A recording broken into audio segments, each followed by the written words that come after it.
New ইয়র্কের state Capitol ভবনে আইএসের বোমা হামলার পরিকল্পনা নস্যাতের দাবি করেছে এফবিআই। হামলার পরিকল্পনাকারী নিউ ইয়র্কের বাসিন্দা জেসিকা বই নামের এক নারীকে গ্রেপ্তার করা হয়। গোয়েন্দা সংস্থাটি দাবি করছে ভবনটিতে হামলা করে আইন প্রণেতাদের হত্যার নিখুঁত পরিকল্পনা করেছিলেন তিনি। আমেরিকার নিউ ইয়র্ক স্টেটের আইনসভায় হামলার পরিকল্পনা ছিল আইএসের, তবে তা বানচাল করেছে এফবিআই। হামলার পরিকল্পনায় যুক্ত জেসিকা বই নামের ৩৫ বছর বয়সী এক নারীকে গ্রেপ্তার করেছে গোয়েন্দা সংস্থাটি। এফবিআই জানিয়েছে, স্থানীয় ক্যাপিটল ভবনে হামলায় আইন প্রণেতাদের হত্যার পরিকল্পনা করছিলেন বই। এর আগে ইসলামিক স্টেট আইএসের প্রতি আনুগত্যের শপথ নিয়েছিলেন তিনি। গ্রেপ্তারের পর বইয়ের বিরুদ্ধে চিহ্নিত বিদেশি সন্ত্রাসী সংগঠনকে রসদ সরবরাহের অভিযোগ আনা হয়েছে।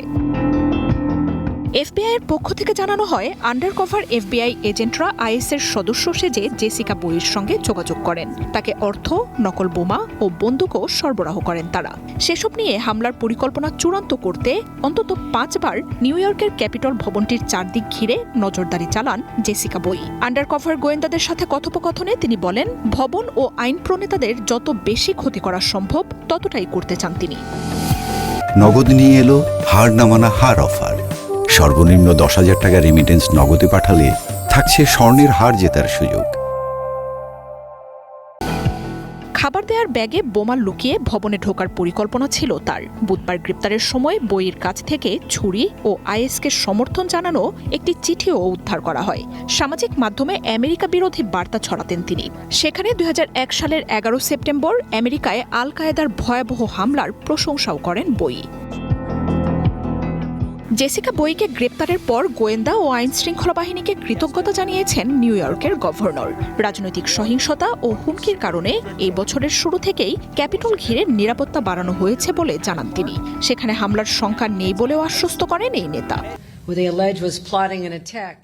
নিউ ইয়র্কের স্টেট ক্যাপিটল আমাদের সরকারের প্রাণকেন্দ্র।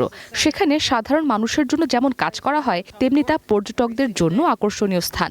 এই পরিকল্পনা ব্যর্থ করায় আমি পুলিশ ও এফবিআই এর প্রতি কৃতজ্ঞ। প্রসিকিউটররা বলছেন, হোয়াইট হাউসে হামলা কঠিন হওয়ায় তুলনামূলক সহজ হিসেবে নিউ ইয়র্কের স্টেট হাউসকে বেছে নেন তিনি।